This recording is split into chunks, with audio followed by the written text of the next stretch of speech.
open. Please unmute your microphone. Governor, good afternoon.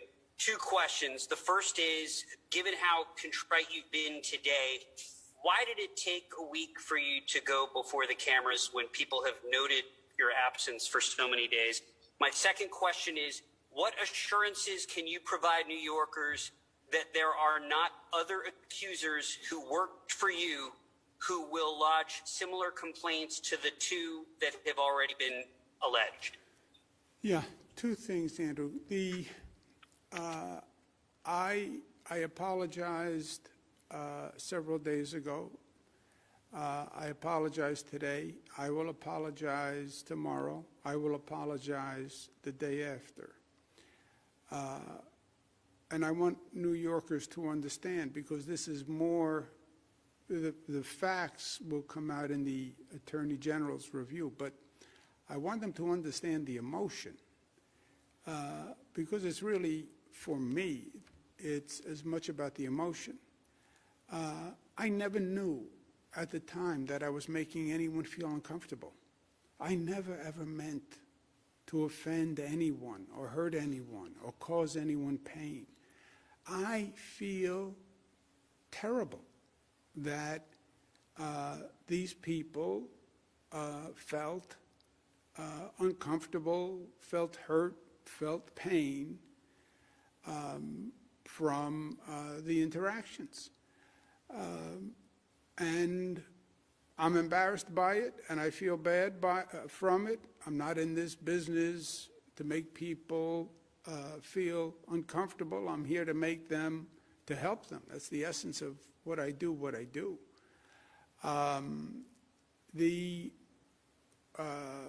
I do not believe I have ever done anything in my public career that I am ashamed of. I didn't know I was making her uncomfortable at the time. I feel badly that I did. And I'm going to learn from it. Marcia asked me about, my usual custom is to kiss and to hug and make that gesture.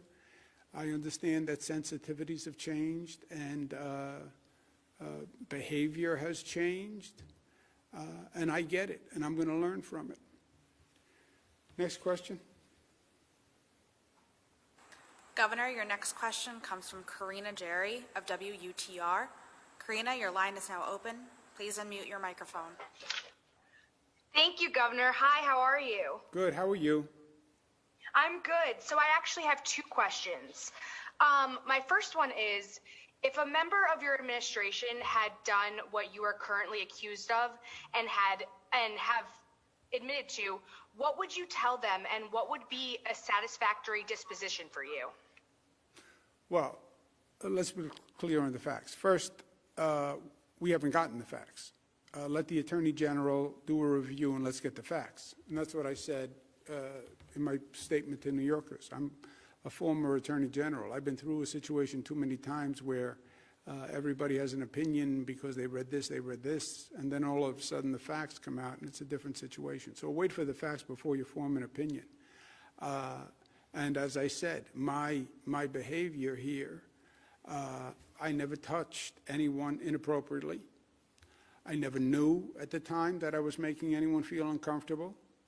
And if I ever did make people feel uncomfortable, which I now understand that I have, I apologize for it. But then let the Attorney General's office actually review the facts. Next. Yes, thank you. Thank you. Okay. Thank you. Next question, operator. Governor, your next question comes from Jeff Kulikowski of WSYR. Jeff, your line is now open. Please unmute your microphone. Hi, Governor. I was curious, and I know you said and apologized several times this afternoon. Who were you apologizing to? I was apologizing to the young woman who worked here who said that I made her feel uncomfortable and in the workplace. Were you also speaking to New Yorkers, Governor? Oh, to New Yorkers, I am saying that I'm embarrassed by what happened.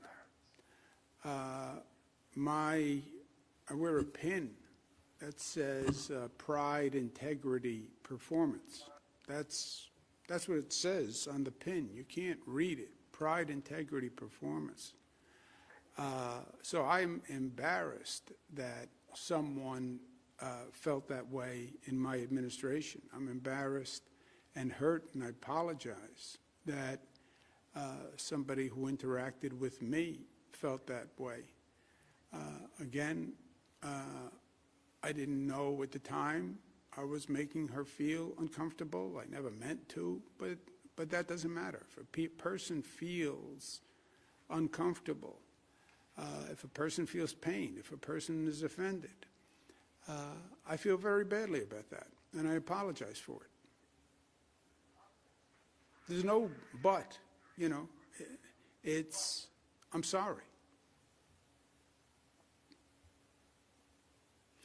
Let's take one more question, operator. Governor, your next question comes from Jennifer Lukey of WHEC.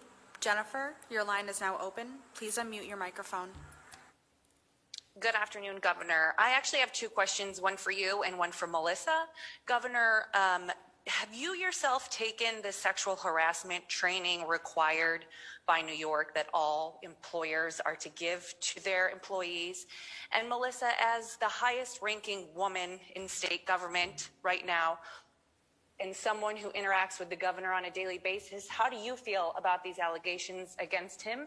And what is your message to women who see you in your position and see these allegations against the governor? Short answer is yes, and I'll turn it over to Melissa. Just keep in mind there are hundreds and hundreds of people who work with Melissa. We have more senior women in this administration than probably at any administration in history. But I'll ask Melissa to respond. Again, I would just ask that everyone refrain from judgment until the Attorney General is allowed to do her work. We've asked her to come in. Everyone's going to fully comply with that. But I am incredibly proud of the work that this administration has done to further women's rights, to expand protections for women in the workplace, out of the workplace, maternal health, reproductive health. The list goes on and on and on. And I'm also proud that in my time as secretary, we've seen more women rise to highest levels in terms of commissioners and senior staff levels. And we've promoted each other and we've supported one another. And I don't think that this diminishes any of that. And I look forward to continuing the work that we're doing in order to continue to further the women's agenda and strengthen women's rights for all New Yorkers. Okay.